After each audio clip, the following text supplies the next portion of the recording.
Chapter 17. Uh-oh. I think that you deserve some ice cream on the way home for being so brave.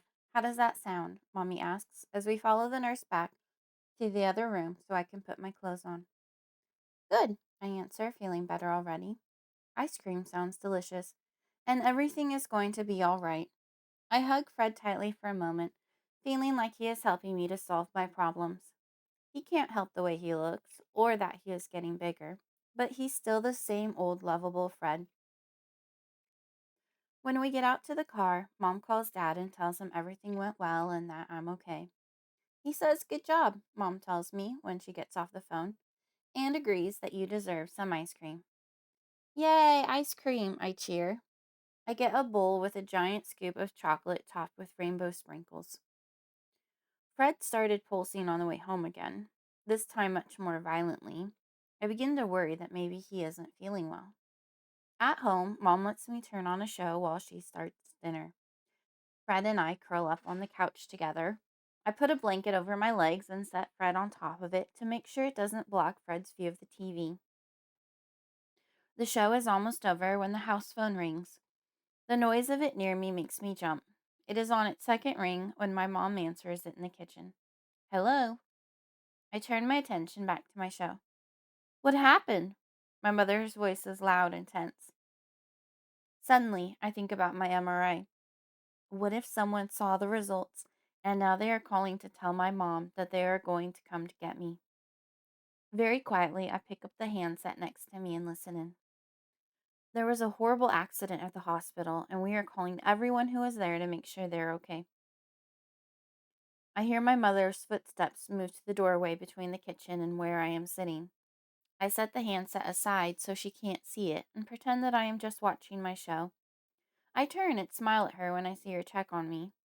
She walks back into the kitchen, and I put the phone back to my ear. We're fine. What happened? We had a nurse, a doctor, and three technicians all die suddenly. They were covered in what we believe to be spider bites. We are telling everyone to check themselves in their vehicles. Just be extra careful. We may not know what kind of spiders, but we are nearly certain that is what it was. There is a long period of silence. I hold my breath, waiting for someone to say something. Anything. The person on the other end of the line speaks. Mrs. Carter, are you still there? Yes. My mother's word is barely audible. I'm here. Thank you for calling. My mother hangs up, so I set my handset down too. What is my mom going to do? I turn back to the TV in case she decides to come talk to me. I'm already in enough trouble. I don't need her to know I was eavesdropping. All I hear from the kitchen is silence. My heart pounds in my ears. Then I hear her start pacing, little shuffling sounds in her house slippers. Finally, I hear words, faint but audible. I can't believe this. This isn't happening. I don't believe this. This isn't real. Her voice is getting louder and louder, closer to panic. How could she? How does she? My little girl is.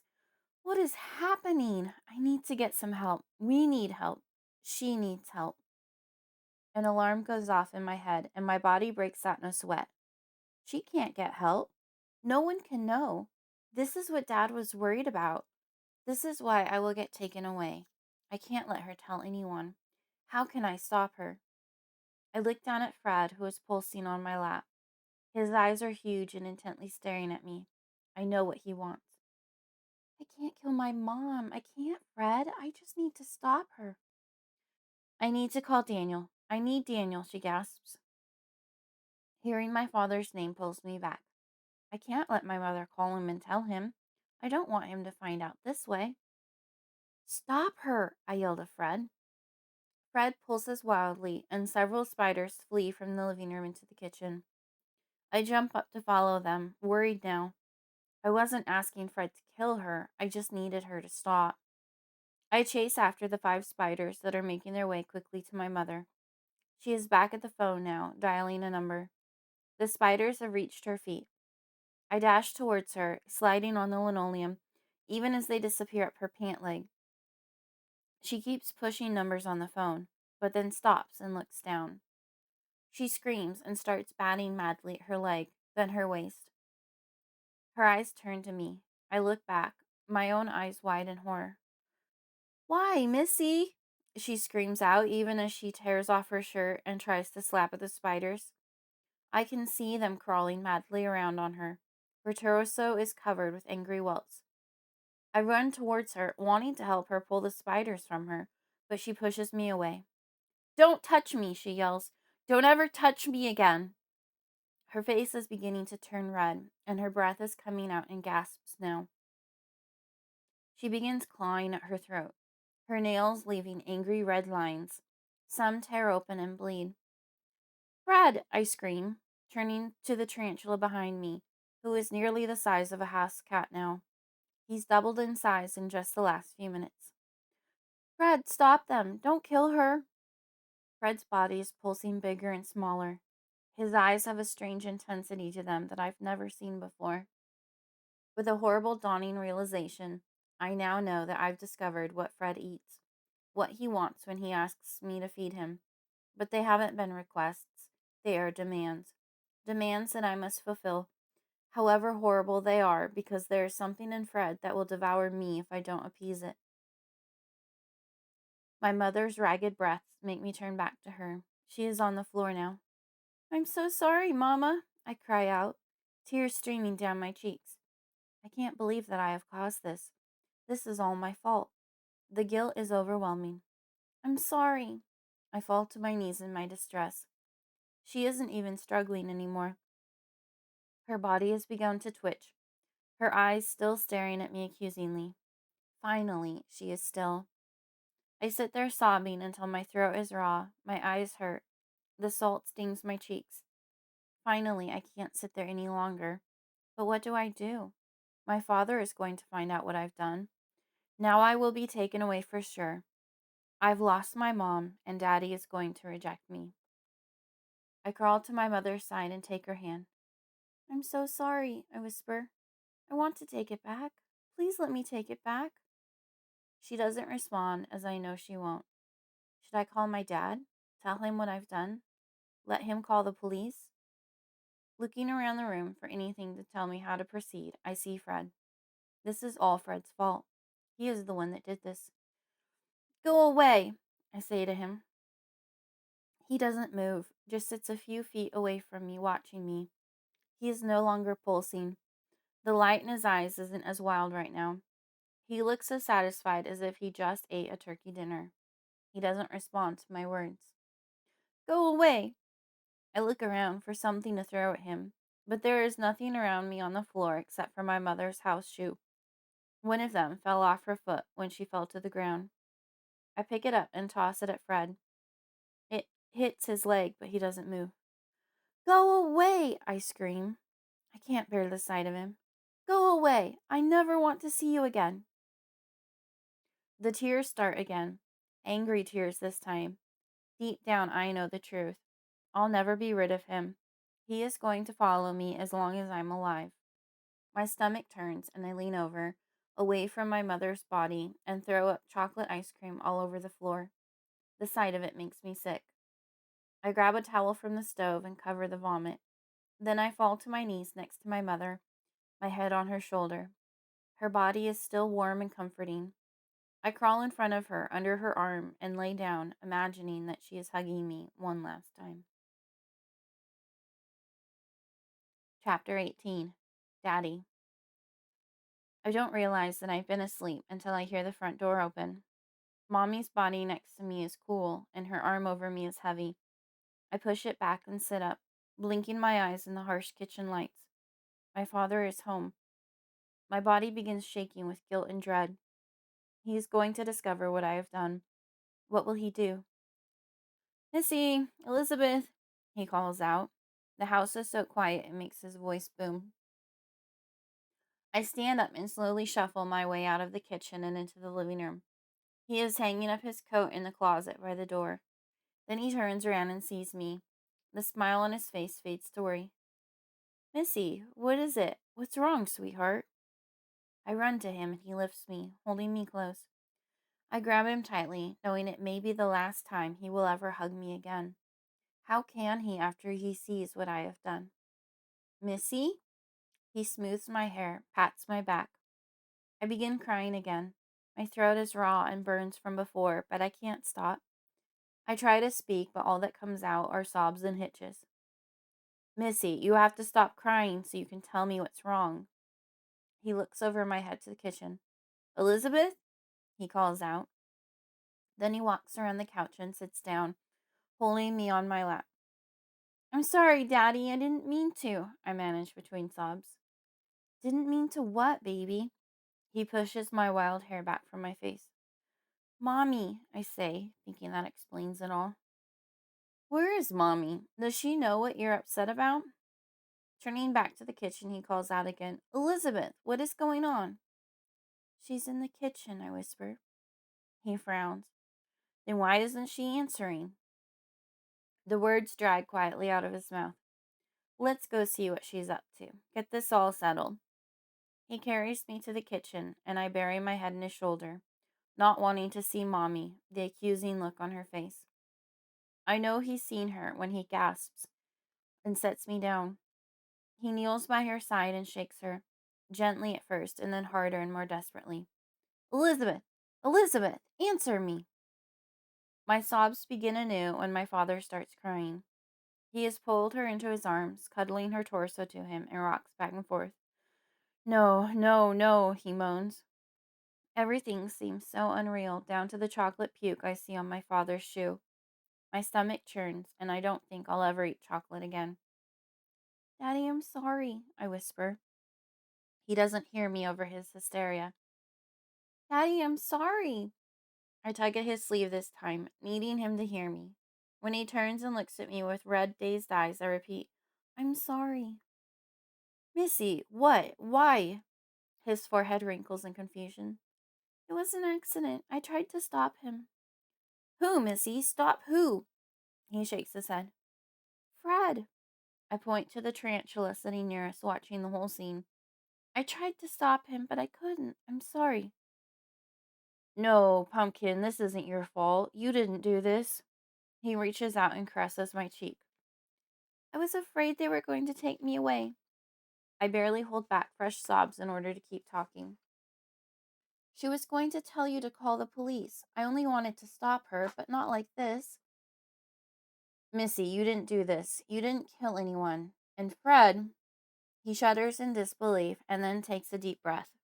He seems to have come to his senses a little now. Missy, I have to call the police. Fresh tears burn their way down my face. Of course he does. He has to tell them what I did. They have to know that Elizabeth. The rest is too difficult for him to say. But they aren't going to touch you. He grabs my shoulders with both hands and looks me in the eyes. They won't take you away because you didn't do anything wrong, okay? But I look down at Mommy's pale body in his lap. No. His voice is stern and loud suddenly. It echoes in the quiet room. This is not your fault. He stands up now and picks up the phone on the wall. I watch Fred, suddenly afraid that he will attack my daddy without reason, and without me wishing him to. I stand between them. I wish I never met you, I tell him. His emotions are bigger now. I can feel them. They've been increasing in intensity the same way his body has been increasing in size. He is laughing at me, laughing at how helpless I am to do anything about him. Why won't you just go away and leave me alone? I yell at him inwardly. This does nothing except increase his satisfaction. Feed me. No! I stand to my feet and scream at him. Not ever again! My father is on the phone now, talking to someone from the police, but I don't care. I want Fred to leave. I need him to leave. Missy, what? My dad asks. I'm sorry, he says into the phone. My daughter was here when it happened and has suffered some serious trauma from it. Ignoring my father, I advance towards Fred. He doesn't retreat, doesn't seem to notice or care. Go away! Go away! Go away! I open up the nearest cupboard and start pulling out cans and jars of food to throw at him. Most of the items miss, several don't, but Fred isn't fazed by any of it, nor does he move an inch. Suddenly, my father's arms are around me, holding me tightly to him. It's okay, Missy. Everything is going to be okay. He turns me around so I must look at his face. You and I are going to be okay. Understand? All I can do is stare back at him. Understand, he repeats. I have to trust him. He's all I have left. I nod my head. Yes, I breathe. He squeezes me, then releases me to return to his phone call. I don't want to be in the kitchen with my mother's body and her accusing eyes anymore. I don't want to be around the spiders and Fred anymore, but they follow me as I stumble out into the living room and sit down on the couch. My body is cold and begins shaking. I pull the blanket around my shoulders.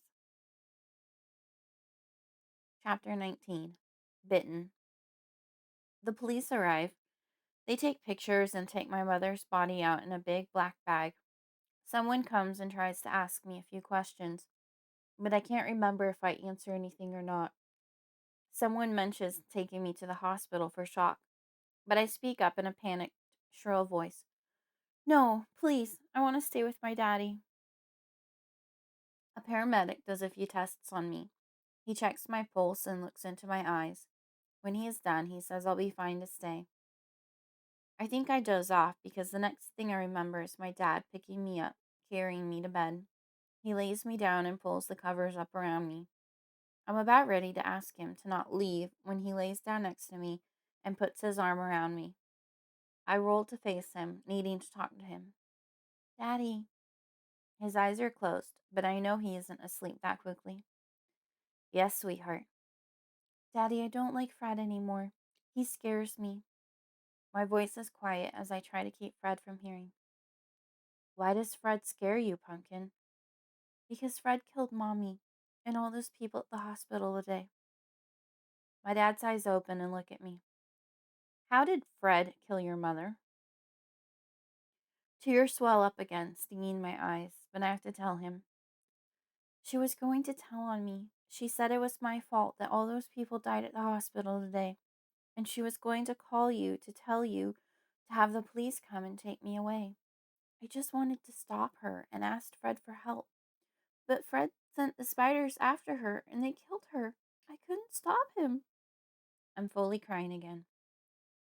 Pumpkin, you didn't kill your mother. You weren't responsible for this. What people at the hospital are you talking about?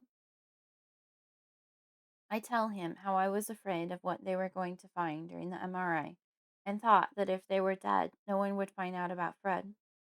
But I think the police need to know about Fred. He is dangerous, Daddy. He scares me. My father hugs me close. Don't worry, Missy. I won't let Fred hurt you. Where is he now? I wipe my eyes and nose on my sleeve. At my feet. Well, let's knock him off the bed then. Dad stands up and shakes out the top cover. Fred is knocked off the bed, but jumps back up as soon as the blanket stills. He came right back, I say. Can we have the police come take him away? I don't want him anymore. Suddenly, there is a sharp pain in my ankle.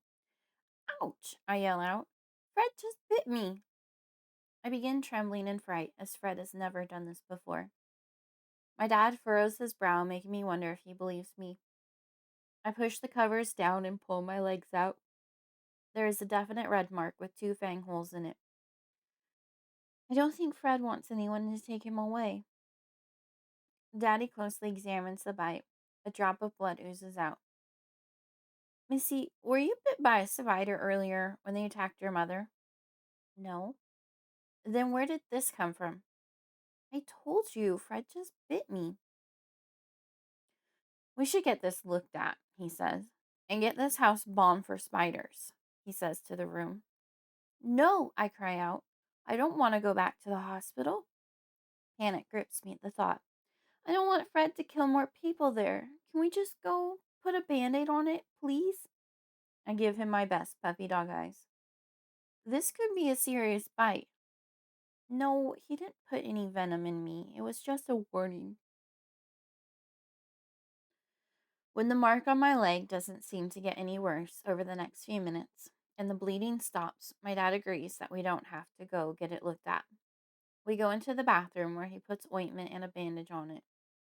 As Daddy works, he asks, How do you know Fred killed your mother?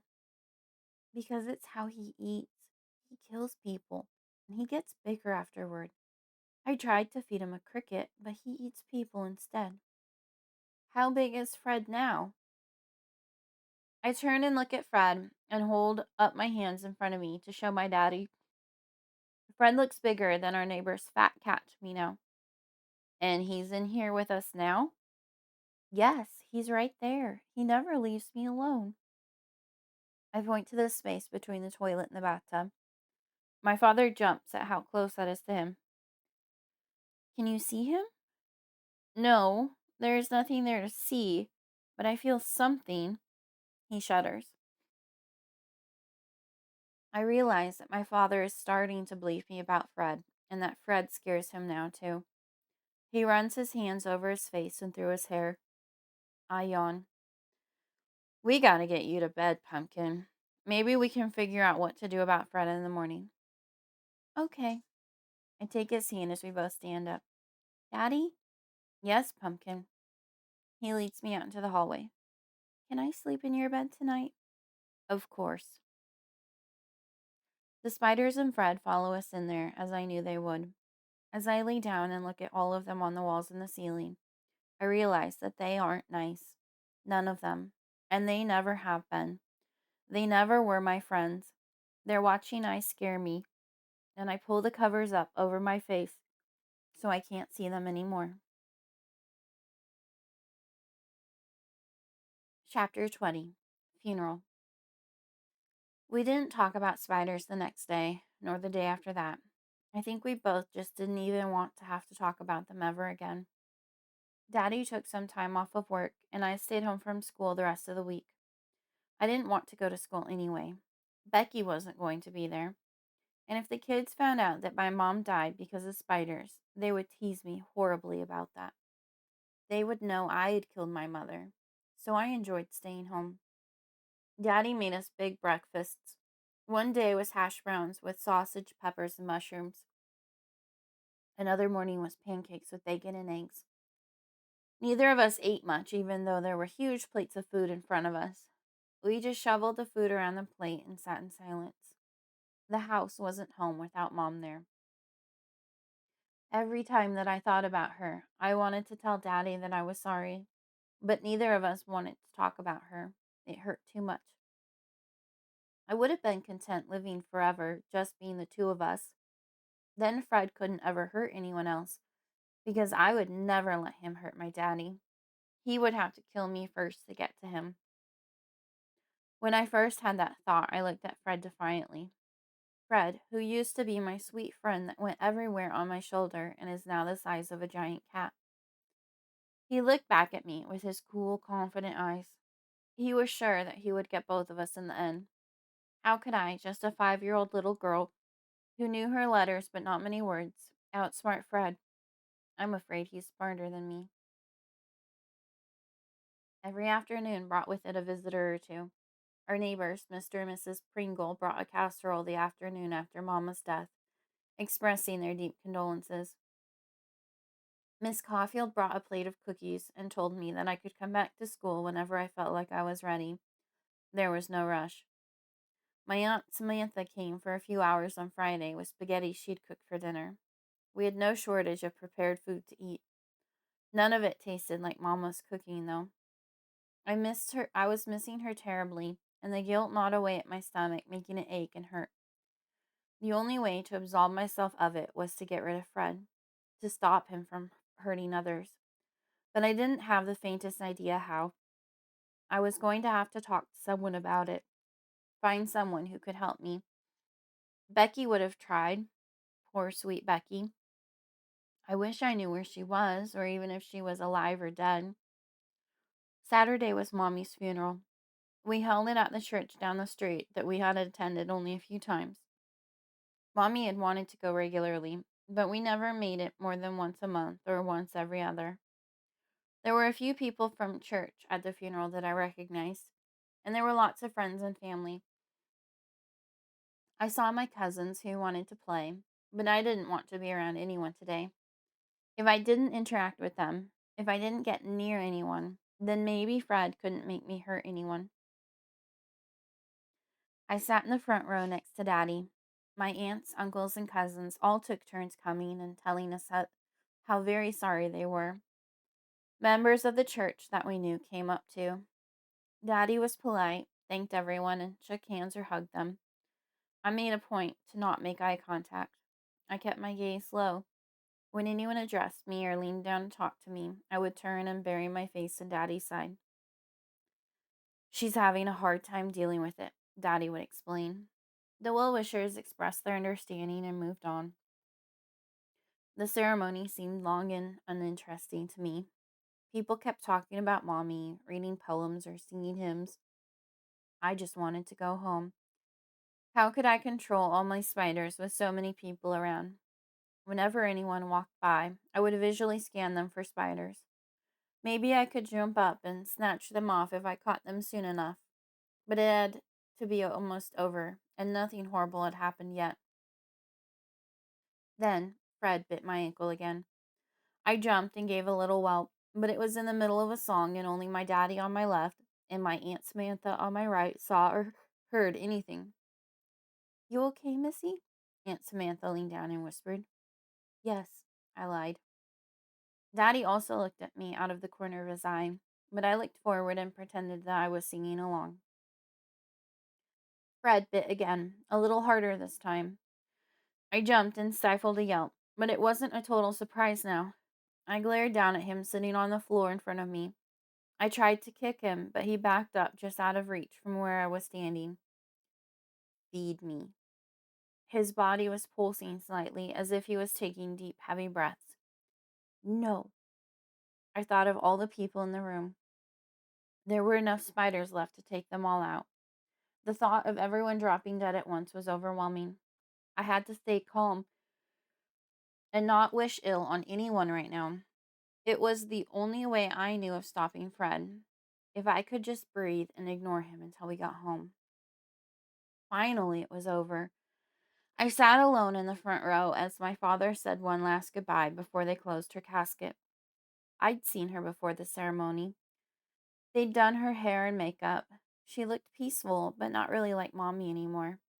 At least her eyes no longer stared at me accusingly. I knew she was gone for good, so I didn't go a second time to see her. As I sat there, one of the kids from school, Devin, made his way up the aisle behind me. A good portion of the people had left the sanctuary, but Devin and his family were still there. I hadn't seen them before the ceremony, so I was surprised when I heard Devin whisper behind me, "Oh, look, it's Spider Girl." I started and whipped my head around. "Shut up," I said. "Ooh, you gonna kill me like you killed Caleb and your mom, Spider Girl?" He made a creepy spider imitation with his hands. "Shut up!" This time my voice was a little louder.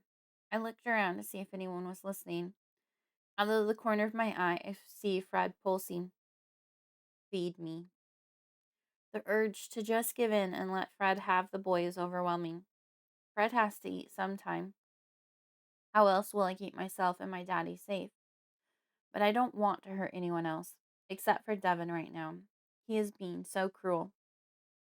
Who else have you killed, Spider Girl? Devin continued. I swing my arm at him, but he falls into the pew behind him as he jerks away from my attack. Shut up! I scream at him, my self control gone. I hate him right now. Hate him for not leaving me alone, for teasing me. My voice is loud enough to catch the attention of several nearby adults.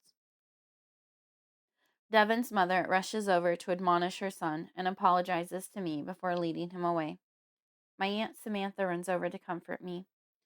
Through my tears in Aunt Samantha's arms, I watched Devin walk away and noticed the 3 spiders on the back of his jacket.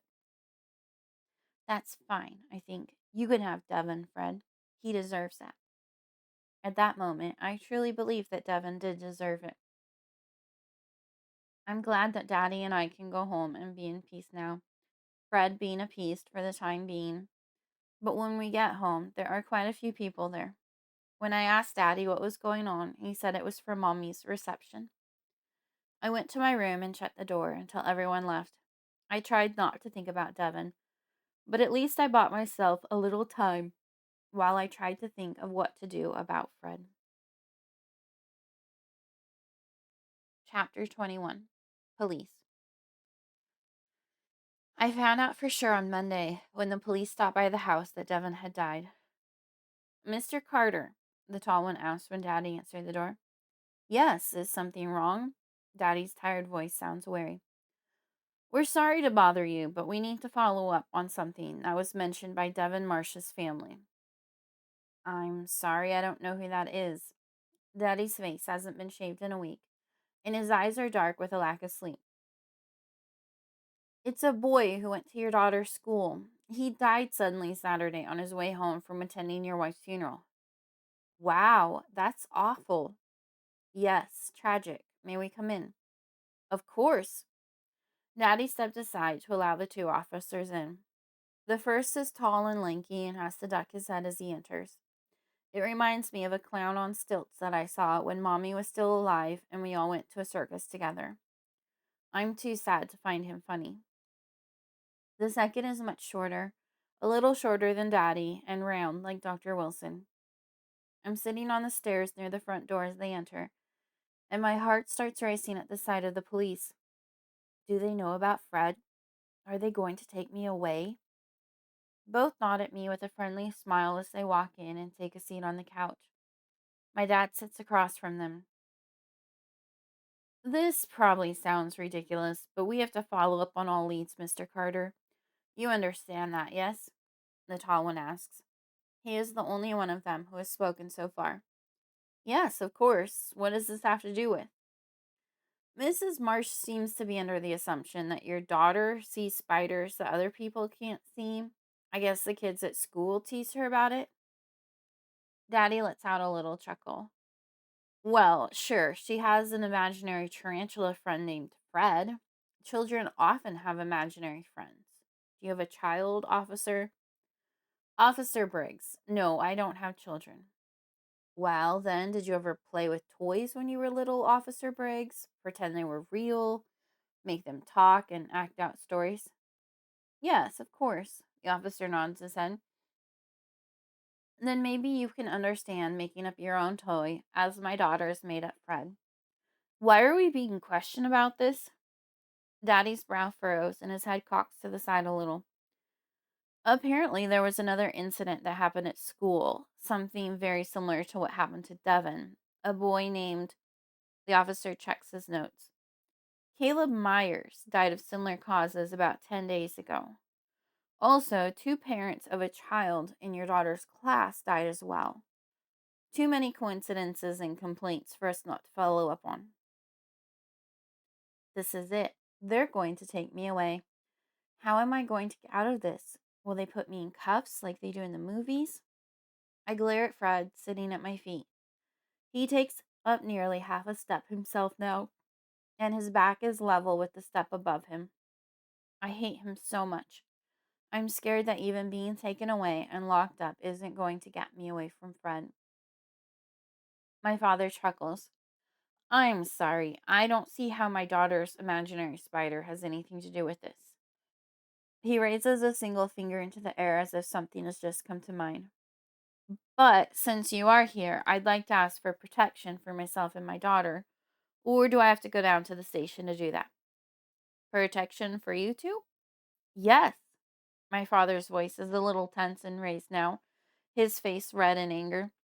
Obviously, there's some psycho following my daughter around, maybe trying to kill her.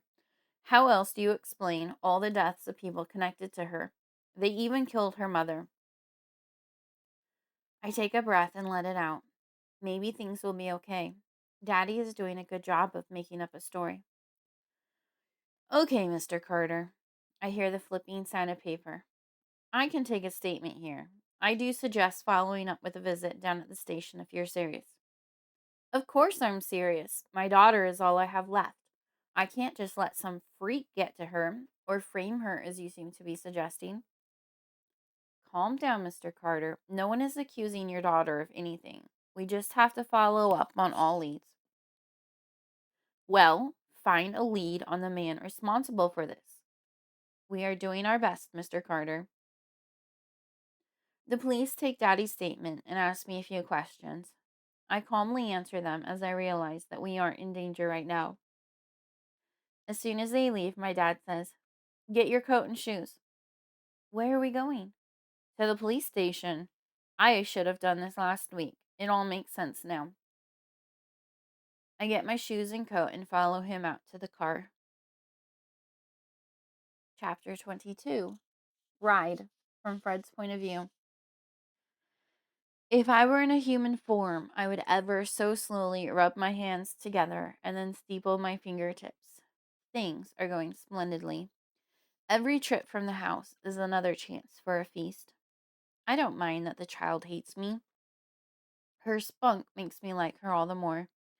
Little does she know the horrors that await her. Chapter 23. The Station. On the way to the station, my dad coached me on what to say if they asked me questions at the station. Remember, Fred is just an imaginary friend. His eyes meet mine briefly in the rearview mirror.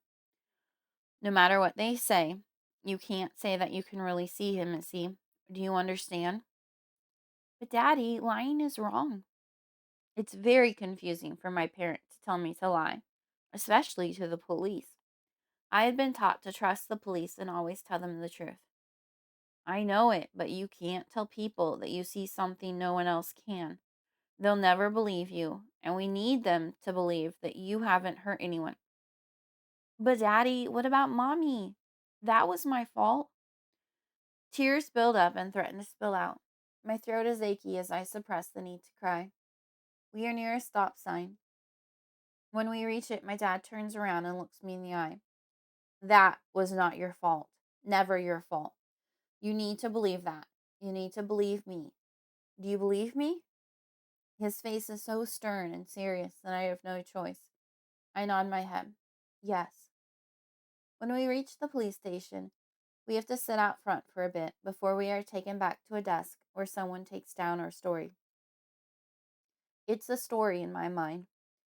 My father is lying to the police, and it is up to me to make sure that I back up his every word. Pay close attention as he talks, so I know what I need to say if asked. "I know this sounds crazy," he tells the officer, "but my daughter is being stalked by someone who is killing people using spiders. They've killed 2 people from her school, hospital workers, and even her mother. I want protection for her."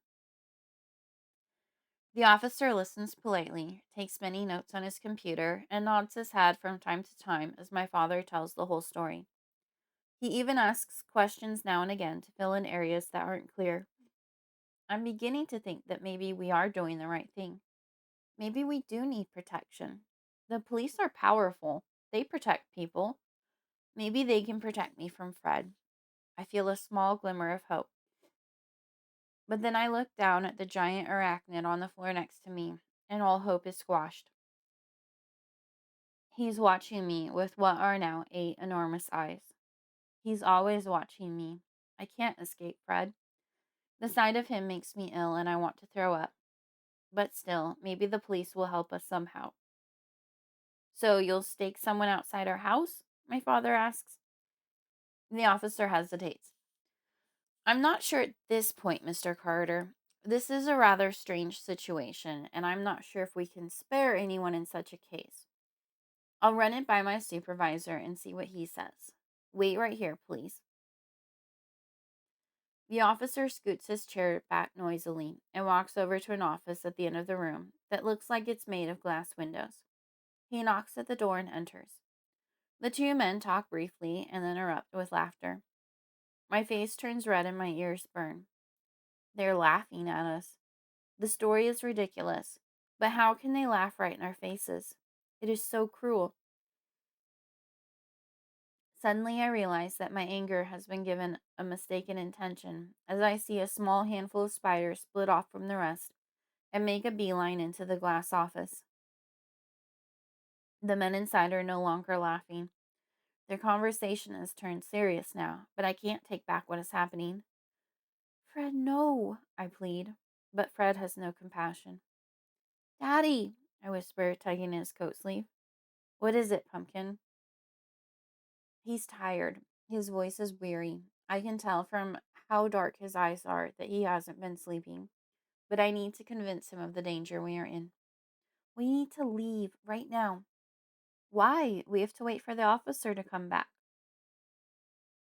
I turn my eyes up to my dad's, not knowing how to tell him this. I have his attention now, and he is getting worried, which is good. We need to be worried. My mouth hangs open as I struggle for words. Missy, what's going on? There's anxiety in his voice. I know he is taking me seriously. I didn't mean it, Daddy. I can't stop it. I know it will attract too much attention to us if I start crying now, so I struggle to hold back my tears, even though that makes my throat hurt. Can't stop what, Missy? They're going to die, I say, looking at the two men in the glass office. He follows my gaze. Moments later, the officer who had been talking to us starts pulling at the collar of his uniform.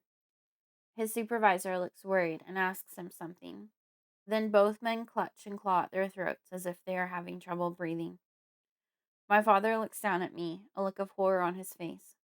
Missy, did Fred do this? I look at him, relieved to finally be believed. Yes. He grabs my hand and stands up. We gotta get out of here now. Stay calm. We make our way out. I'm waiting with each step for someone to come up, slap handcuffs on me, and lock me up. For now, the flurry of activity is all directed to the office at the back of the room with the glass walls. We make it out of the building and into our car without being stopped. Without hesitation, my father starts the vehicle and we pull out of the parking lot. For a while, I can't tell where we are going. I'm not sure if my father knows either. Chapter 24. The Priest. Finally, he takes out his cell phone and makes a call. Father Lawrence, this is Daniel Carter. I'm doing fine, thank you. Can we meet with you? My daughter Melissa and I. 1 hour? Yes, that's fine. Thank you. He sets his cell phone aside. After a few minutes of silence and driving who knows where, I finally have to express my mind. Daddy, I'm hungry. He glances at me in the rearview mirror, and I wonder what he thinks of me. Does he blame me? But his eyes soften and he says, Okay, sweetheart. We go through the drive-thru of my favorite fast food place, where I get a chicken burrito. Daddy doesn't get anything. Aren't you hungry? I ask. Not right now, Pumpkin. I've got too much to think about. We drive to the church and sit in the parking lot and wait. I pick at my food. It's difficult for me to sit still and be quiet, but I don't want to bother Daddy while he thinks. I have a couple of books tucked into the back of the passenger seat. I sit and look through them. The first one is all about spiders. I used to enjoy talking about that one to Fred. Now I throw it on the floor on the other side of the car. I never want to see it again. I'm sick of spiders altogether. I don't want to ever see another in my life, but I can't get away from them. They still follow me everywhere. I'm convinced now that there are fewer of them. One of the fat little tank spiders that used to always sit up by the roof light in the car whenever we went someplace. That one is gone. I notice a few others that are missing too. Will I be free of Fred when they are all gone? They are what he uses to hurt people. What will he do when they are all gone? And how big will he be? I look over at the tarantula that takes up most of the rest of the bench seat. I wonder how much bigger he can get. I have never seen a spider close to his size in real life nor on television. Daddy, how big do spiders get? The tarantulas? I have to find out how much bigger Fred can get. I know when I wake up tomorrow, he will be bigger than he is now, as he always grows after the other spiders kill someone. Um, he looks back at me with a crinkled brow and worry in his voice. I've heard of tarantulas getting to be the size of a dinner plate. He holds up his hands for references. There are other spiders that get a little bigger than that, I think. Why do you ask, Missy? Fred is much bigger than that. My father stills, then takes a deep breath. That's why we are going to see Father Lawrence. See if he can help us release Fred back into the wild.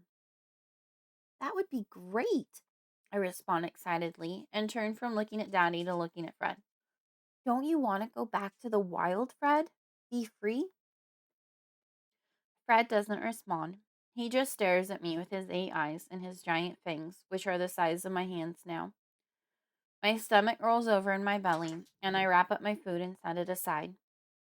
When Father Lawrence pulls into the church parking lot, my dad jumps out of the vehicle. Father Lawrence, thank you for meeting with us on such short notice. Father Lawrence had barely opened his car door before Daddy started talking to him. I climb out a little slower, wondering how Father Lawrence is going to be able to help us set Fred free. And is Fred going to hurt me while Father Lawrence tries? Yes, yes, come inside. We follow the priest into his office, which smells musty. Musty was a word I learned from Mommy whenever we got old things out of the attic. Remembering her brings a tear to my eye. I don't want to think about her right now, so I look around the office. Behind the desk on the wall is a bleeding man on boards of wood that I remember is called a cross. I heard a story about him once when we had happened to come to church, but I don't remember any of it now. It's kind of creepy that someone would keep that as a decoration. Numerous bookcases packed with books line one of the walls. Once we are all sitting down, Daddy and I across from the priest, Father Lawrence folds his hands and looks at us kindly. Now, what can I help you two with today? I think my daughter may need an exorcism, Daddy says flatly. I don't know what this word means, but the priest's eyes narrow and his lips purse together. That would be a serious matter indeed. Tell me why you believe this child, who looks very normal and healthy to me, would need such an intervention. My father turns to me. Now, Missy, I don't want you to get upset at anything I tell Father Lawrence. We can trust him, and I can only tell him what I know. It's the truth as I know it. Do you understand that? I don't fully understand what my father is asking me, but I know that it is important, so I nod my head. I understand. Okay, you don't need to get upset or feel defensive about anything I say. If you need to interrupt and correct me, feel free to do so calmly. Understand? Yes, Daddy. I nod my head and swing my legs under the chair. My father turns back to Father Lawrence. Missy sees things that aren't there. Hey, I say, looking up at my dad. He was the one person out of everyone besides Becky who I thought believed me. I'm sorry. He holds up his hands to me in surrender. I said that wrong. He turns back to the priest. She sees things that other people can't. Things that I believe killed her mother and a boy at a funeral. He pauses for a moment as if he is finished and then continues. And I think a boy at her school, some police officers at the station, and maybe another. I forget now. This is very serious. The priest's eyes are wide in response. He takes a moment to compose himself before turning to me. What do these things look like, Missy? Spiders, I respond. My father elaborates for me. She sees lots of ordinary, normal spiders that no one else can. And then she has one that used to be like a pet for her, a tarantula named Fred. Fred goes with her everywhere. Do you see spiders here now? The priest asks me. His face is kind, which makes me believe that I can trust him. Yes, they are always with me. I look down at Fred sitting on the floor near me. How many do you see? Where are they? The priest motions to the room around us. Well, they are mostly on the walls. Do you want me to point some out? Yes, please. He nods his head encouragingly. I get up from my chair and walk to the wall to my right. I point to several that are within my reach. Here and here, here, another one. I keep pointing until I have covered most of what I can reach of the wall. There are more up higher, too. You pointed to about 15 that are at your level. Would you say that there are about that many on that wall that are beyond your reach, too? The priest asks. I look up and take a minute to count the ones above my head. Yes, there are 20 or so or more up there. It's hard to count them sometimes because they don't always sit still. I return to my seat. Are there about the same number on all the walls? I look around to my left and behind me, then up to the ceiling. Yes, I would say there are that many, and on the ceiling too. The priest leans back in his chair. Tell me about Fred, he says. Well, Fred used to be this cute little tarantula. I could carry him on my shoulder wherever I went. He was my best friend, besides Becky, that is. But then Fred killed Becky's parents, and I haven't seen her since. So you don't carry Fred on your shoulder anymore. I laugh. He's way too big for that now. Really? His eyebrows raise. How big is Fred? He's big, bigger than the neighbor's fat cat. And where is Fred now? Right here. I point to him where he sits on the floor next to me. The priest stands up a little to look over the top of his desk to where I'm pointing, and then sits back down. Did he tell you his name? No, I made it up when I was little and cute, and I thought he was my friend then. He opens a desk drawer and pulls a crucifix on a chain out. Missy, do you know what this is? I wasn't familiar with all the Bible stories, but I had been to Sunday school enough to know what he held. Yes, it's a cross. Very good. Can you hold the cross for me? He holds it out in his hand over his desk. I stand up to take it and sit back down. The metal is cold. The chain hangs down from my hand. What does Fred think about the cross? Father Lawrence asks. I hold it out for Fred to see. His eyes turn cold, but he doesn't move. I don't know. Can you touch it to Fred? I reach out with the cross, but Fred backs away. Come on, Fred, I coax, getting up to move it closer to him. This time, he backs away. I don't think Fred likes it, I say, sitting back down. I see, the priest says. Why don't you keep that crucifix, Missy? Go ahead and put it on. I slip the chain over my head. Let's try a few sillier questions, the priest says with a smile. Do you speak any other languages?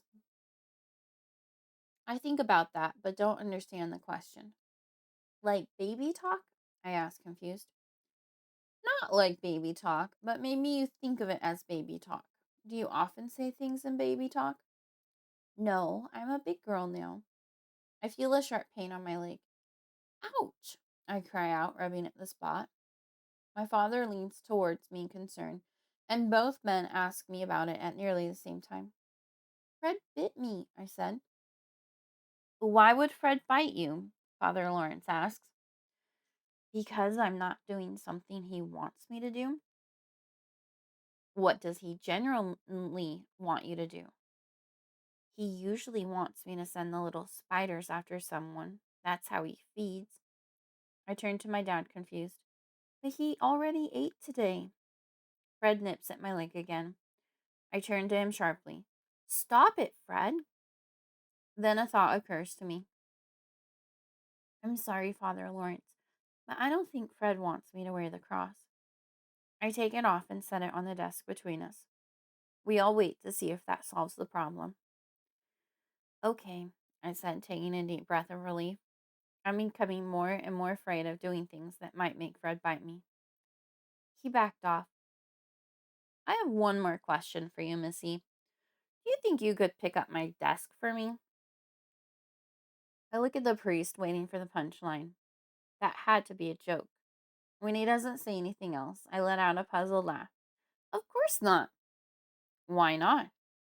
Because it's big and heavy. The answer seems so obvious to me. Give it a try, Father Lawrence encouraged.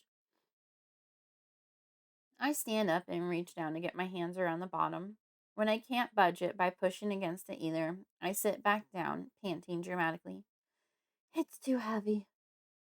Well, he says, with a wrinkled brow as he seems to be counting off things with his fingers. Let me just double check. He goes to one of the bookcases and selects a large old book. After setting it on his desk, he flips through it until he finds the page he wants and scans it. Yes, yes, yes.